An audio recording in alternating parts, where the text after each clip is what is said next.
আলহামদুলিল্লাহ। কয়বার বলেছি? মূলত মন চাচ্ছে যে ওয়াজের পরিবর্তে আপনাদের কি নিজ জায়গায় বসে বসে ফজর পর্যন্ত শুধু কালেমাতুশ শুকর পড়ি শেষ করে দেই। আলহামদুলিল্লাহ। প্রশ্ন করতে পারেন, হুজুর নিয়ে আসলাম বয়ান শোনার জন্য, শুধু কালেমাতুশ শুকর পড়ে আপনি মাহফিল শেষ করতে চাচ্ছেন, মূল কারণ কি? যতগুলি কারণ আছে তার মধ্যে একটি কারণ হলো এই, আপনারা যারা আজকে এই জায়গায় এসেছেন শুধু এই মাদ্রাসার কমিটির মেহমান নন, আপনারা স্বয়ং আল্লাহ এবং রসুলের মেহমান। পৃথিবীতে মেহমান যত দামি হয় তার আগমনের আয়োজনটাও তত ভিআইপি হয়। সহজে বুঝবার জন্য একটু উদাহরণ পেশ করছি। যদি কোনো উন্নয়নমূলক কাজের বার্তা নিয়ে ওয়ার্ডের মেম্বার আপনাদের ওয়ার্ডে তাশরিফ আনে, এই জন্য আপনারা যে পরিমাণ আয়োজন করবেন, যদি চেয়ারম্যান আসে কম করবেন না বেশি করবেন? চেয়ারম্যানের পরিবর্তে যদি উপজেলার চেয়ারম্যান আসে কম করবেন না বেশি করবেন? যদি এমপি আসে, মন্ত্রী, প্রধানমন্ত্রী, রাষ্ট্রপতি, তাহলে মেহমান যত ভিআইপি হয় তার আগমনের আয়োজনটাও তত ভিআইপি হয় এবং অন্যান্য দিনের চেয়ে একটু হলেও আদর আপ্যায়নটাও কি হয়, ব্যতিক্রম হয়। আপনারা যারা এই জায়গায় এসেছেন আপনারা তো সকলে আল্লাহ এবং রসুলের মেহমান। প্রশ্ন, মেহমানদারি কি দ্বারা হলো? হাদিস শরীফের মধ্যে আসছে, যদি কেউ ইখলাস নিয়ে এসে থাকেন যে হুজুর বলবে শুনবো, আমল করব, জিন্দেগির গুনাহগুলি মাপ চাবো, এতটুকু ইখলাস নিয়ে যদি এ জায়গায় এসে থাকেন, প্রথম মেহমানদারি হলো জীবনের সব গুনাহ মাপ।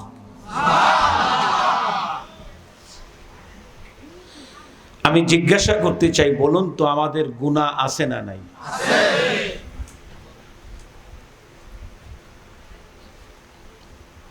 তবে গুনাহ যতই থাক, গুনাহ নিয়ে কোনো টেনশন নাই। আমার আল্লাহ এমন এক মালিক, এমন এক রব, যিনি গুনাহগার বান্দার গুনাহ মাফ করতে বড় আনন্দ পান।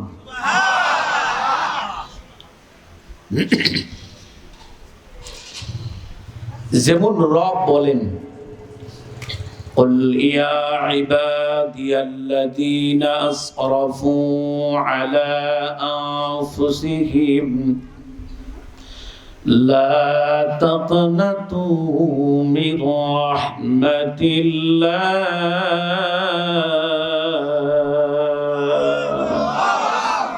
আরেকটু জোরে বলুন। আয়াতের তর্জমা করার আগে মন চাচ্ছে যদি 2 রাকাত নামাজ পড়ে এসে তর্জমা করি, ভালো লাগতো। এমন একটা আয়াত, আয়াতের তর্জমা পড়লে বোঝা যায় পৃথিবীতে যত গাছ আছে, গাছের যত ডাল আছে, পৃথিবীতে যত গাছ আছে, গাছের যত পাতা আছে, ডালগুলি যদি কলম হয়, গাছের পাতাগুলি যদি পেইজ বা পাতা হয়, সমুদ্রের নদ নদীর পানি যদি কালি হয়, একজন বান্দা এত গুনাহ করেছে, গুনাহ লিখতে লিখতে লিখতে লিখতে কলম, কাগজ, কালি সব ফুরিয়ে গেছে। এমন একজন গুনাহগার বান্দা যদি আল্লাহর কাছে এসে বলে, আল্লাহ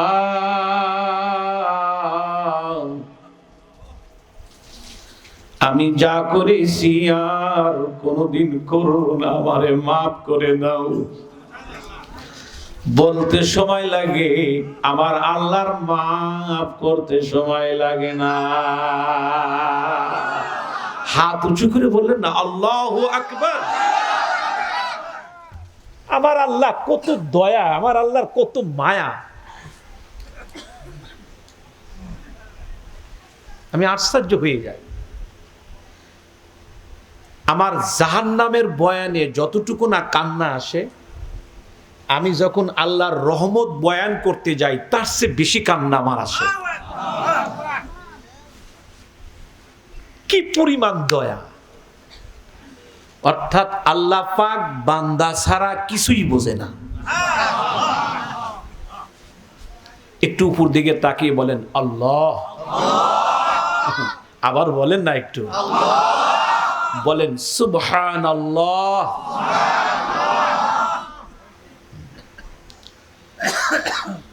ওরা বান্দাকে ভালোবাসতে গিয়ে বলেন ইয়া আইয়ুহাল ইনসান,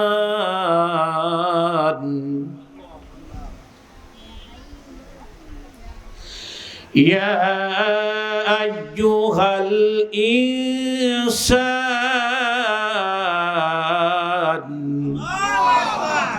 মা غرك بربك الكريم।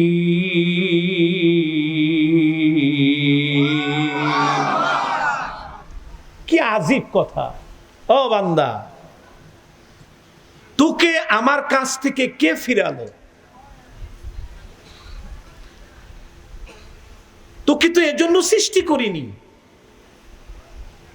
আমি তোকে কি জন্য সৃষ্টি করলাম? কারণ কি ছিল? লাতারকাবুন্না তাবাকান আন তাবাক। সুবহানাল্লাহ কোন। এক স্তর থেকে আমি আরেক স্তরে নিয়ে আসি। এটা কেন? তোর চোখের সামনে আমি কত কিছু করছি, তুমি কি দেখো না? সুবহানাল্লাহ কোন।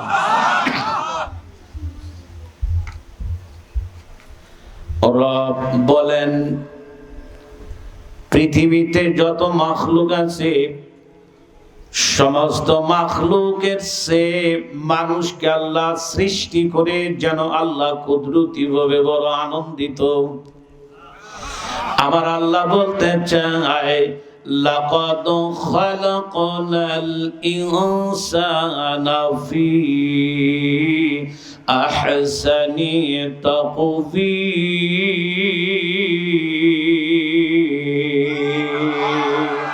আরো জোরে বলেন।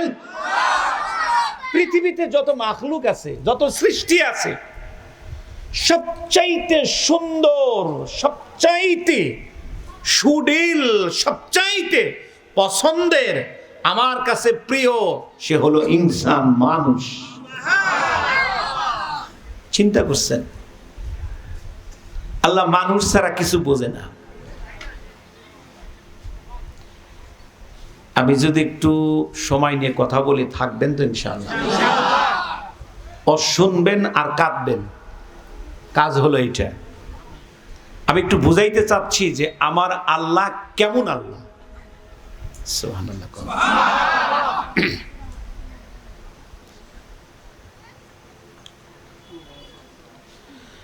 আল্লাহ পাক বান্দা ছাড়া কিছু বোঝে না। দুনিয়ার মানুষ যে যত আপন হোক না কেন বাজান, সব সময় কিন্তু কাছে থাকে না। দুনিয়ার কলিজার টুকরা বেটা বেটি সব সময় কিন্তু কাছে পাওয়া যায় না, কাছে রাখা যায় না। বিবি হলো সবচাইতে ভালোবাসার জিনিস, সব সময় কিন্তু কাছে রাখা যায় না। একজন আর একজন যত মহব্বতের হোক না কেন সব সময় কিন্তু কাছে রাখা যায় না। বাজান, এক বন্ধু আর এক বন্ধু যত আপন হোক না কেন সব সময় কিন্তু কাছে রাখা যায় না। কিন্তু রব বলেন, এ বান্দা আমি তোকে কত ভালোবাসি। ওয়াহুয়া মাআকুম আইনামা কুনতুম। কি আলেমরা আছেন না? দেখছেন না কথাটা কই কি কেমন কথা? কই তুমি যেখানেই থাকো, তুমি যে অবস্থায় থাকো, আমি সব সময় তোমাদের সাথেই থাকি। চিন্তা করছেন কথাটা?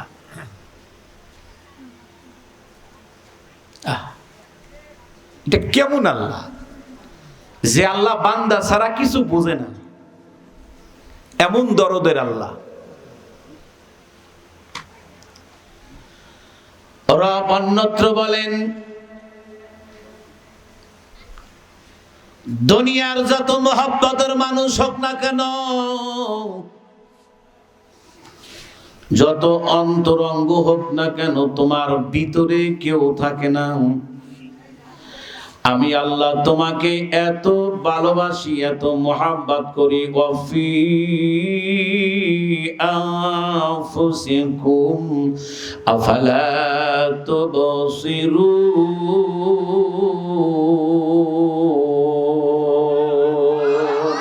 আরো জোরে, আরো জোরে। আমি তোমার মধ্যে আছি, তুমি দেখো না? আমি বুঝাইতে চাচ্ছি আল্লাহ পাক আমাদেরকে কত ভালোবাসেন। সেই মাবুদ মোহাব্বত করে ভালোবেসে আমাকে আপনাকে এই মাহফিলে নিয়ে আসছেন জাহান্নাম দেওয়ার জন্য না, জান্নাত দেওয়ার জন্য। আমার দিলের বিশ্বাস এই মানুষগুলি জান্নাতি। আমিন বলেন, আমিন বলেন, আমিন বলেন, আবার বলেন আল্লাহুম্মা আমিন। আল্লাহ, আমি তোমার কাছে দোয়া করছি, আমি যেহেতু জবান দিয়ে জান্নাতি বলে ফেলছি, আমার এই শ্রোতাগুলিকে তুমি জান্নাতি হিসেবে কবুল করে নাও। আমি কি বিষয়ে আপনাদের সম্মুখে আলোচনাটা করব, যেহেতু রাত্রি প্রায় 11টা বেজে গেছে, শারীরিকভাবে আমি খুব অসুস্থ, আজ 3টা দিন হলো। তো তারপরেও আমি 11:30টার পরে, হাইস্ট 12টার পরে কোনো বয়ান করি না। এটা আমার মুরব্বির নির্দেশ। কেন? সারা রাত ব্যাপী মাহফিলের চাইতে ফজর নামাজের 2 রাকাতের সুন্নাতের অনেক দাম। সে সময়কে আমি সামনে রেখে যদি আল্লাহ পাক আমাকে দয়া করেন আর আপনাদের দোয়া যদি আমার উপরে থাকে, আমি একটি বিষয় নিয়ে সংক্ষিপ্তভাবে একটু কথা বলার চেষ্টা করব। যে বিষয় নিয়ে আমি কথা বলবো, সাবজেক্টটা অত্যন্ত গুরুত্বপূর্ণ। এই সাবজেক্টটা আপনাদের শোনা খুবই জরুরি। এজন্য আমি সাবজেক্টটা বেছে নিয়েছি। একটু সময় লাগলেও আপনারা আমার সাথে থাকবেন বলে আমি আশা করতেছি ইনশাআল্লাহ। আল্লাহ পাক আমাদেরকে তৌফিক দান করেন, জোরে বলেন আমিন। এজন্য কোরআনের সমুদ্র থেকে একখানা আয়াতে কারিমা তেলাওয়াত করেছি। আল্লাহ সুবহানাহু ওয়া তাআলা বলছেন, ওগো রাসূল আপনি বলুন, যারা আলেম আর যারা আলেম না, যারা জানে আর যারা জানে না, এরা কোনোদিন এক হতে পারে না। সুবহানাল্লাহ। নিশ্চয় যারা জানে এদের দাম আল্লাহর কাছে সর্বোচ্চ। ঠিক যিনি জানে তার যেমন দায়িত্ব, যিনি জানে না তারও দায়িত্ব। যিনি জানে তার দায়িত্ব যারা জানে না তাদেরকে জানিয়ে দেওয়া, আর যারা জানে না তাদের দায়িত্ব হলো যারা জানে তাদের কাছে গিয়ে জেনে নেওয়া। আমার কথাটা বুঝতে পারেন নাই? অতএব যারা জানায় আর যারা জানার আগ্রহ প্রকাশ করে, এই 2 শ্রেণীর মানুষের দাম আল্লাহর কাছে অনেক বেশি। এই জন্য যারা জানে এরা শিক্ষক, আর যারা জানার আগ্রহ প্রকাশ করে এরা তলিবুল ইলম। এই জন্য রব ছাত্র ও শিক্ষকের ফজিলত বয়ান করছেন। ওগো রাসূল আপনি বলে দিন, কুল হাল ইয়াস্তাবিল্লাযিনা ইয়ালামুন ওয়াল্লাযিনা লা ইয়ালামুন। আমার কাছে যারা জানে আর যারা জানে না এরা কোনোদিন এক হতে পারে না। নিশ্চয় যারা জানে, যারা আলেম, এরা আমার কাছে অনেক অনেক দামি। নাম্বার 1। নাম্বার 2, রব অন্যত্র বলেন, ইয়ারফাইল্লাহু আল্লাযীনা আমানু মিনকুম ওয়াল্লাযীনা উতুল ইলমা দারাজাত।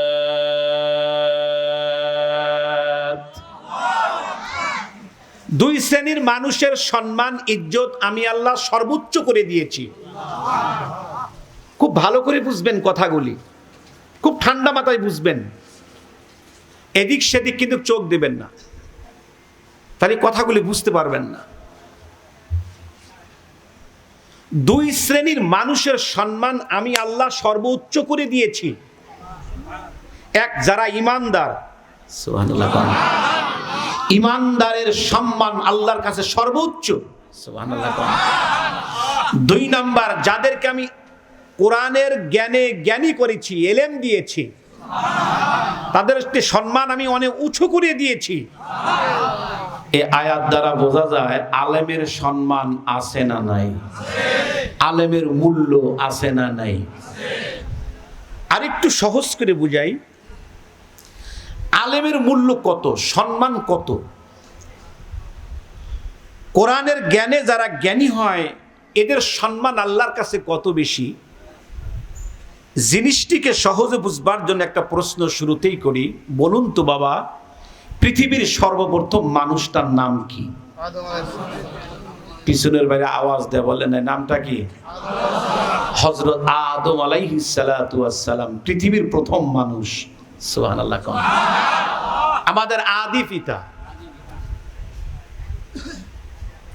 তিনি কত বড় আলেম ছিলেন, কত বড় শিক্ষিত ছিলেন, শুধু এতটুকু বলা যাইতে পারে, তাফসীরের কিতাবের মধ্যে আসছে হযরত আদম আলাইহিস সালাতু ওয়াস সালামকে আল্লাহ পাক 7 লক্ষ ভাষাই শিখাইছেন। কয় লক্ষ ভাষা? পৃথিবীতে বর্তমান আছে 6000 ভাষা। 7 লক্ষর ভিতর থেকে 6000কে মাইনাস করলে তো সব পড়েই থাকে। তাহলে তামাম পৃথিবীর সকল বিদ্বান এক জায়গায় হয়েও আমাদের পিতার মতো হতে পারবে না। তাহলে আমাদের পিতা হযরত আদম আলাইহিস সালাম কত বড় শিক্ষিত। আদম আলাইহিস সালামকে সৃষ্টি করতে গিয়ে প্রথমত ফেরেশতাদের কাছে একটু পরামর্শ চেয়েছিলেন। ওয়াইদ ক্বাল রাব্বুকা লিল মালাইকাতি ইন্নী জাইলুন ফিল আরদি খলিফা, আমি তো আমার প্রতিনিধি বানাতে চাই পৃথিবীতে। ফেরেশতারা বলো কি? তাদের জ্ঞান অনুযায়ী তারা জবাব দিলেন, ক্বালু আতাজআলু ফিহা মা ইউফসিদু ফিহা ওয়া ইয়াসফিকুদ দিমা। আয় বাড়ি তাআলা, আপনি এমন এক জাত সৃষ্টি করতে চাচ্ছেন যারা দুনিয়াতে গিয়ে রক্তপাত ঘটাবে, দুনিয়াতে গিয়ে মারামারি কাটাকাটি করবে। আপনারা কি বলেন, বর্তমান পৃথিবীতে রক্তপাত আছে না নাই? এমন কোন দিন নাই যে দিন কোন মানুষের রক্ত না ঝরল। বর্তমান পৃথিবী এত অশান্ত, কথা বলেন না যে বর্তমান পৃথিবীতে এত অশান্ত, এত অশান্তি। দিন যতই অতিক্রম করছে অশান্তির দাবানল ততই ধেয়ে আসছে। পশ্চিমা বিশ্বে আর শান্তি নেই, তবে বাংলাদেশে কিন্তু খুব শান্তি আছে। কথা কয় না? শান্তি আছে, বরং বাংলাদেশেরও অশান্তি বেশি। বাংলাদেশে কি রক্তপাত আছে? বলে রক্তপাত আর কতটুকু জানি না, তবে লাশ যে পড়ে থাকে তা দেখি। কথা বলেন। এ পর্যন্ত ফিলিস্তিনে ৬৮,০০০ নারী পুরুষকে শহীদ করে দিয়েছে। ৬৮,০০০ ফিলিস্তিনে।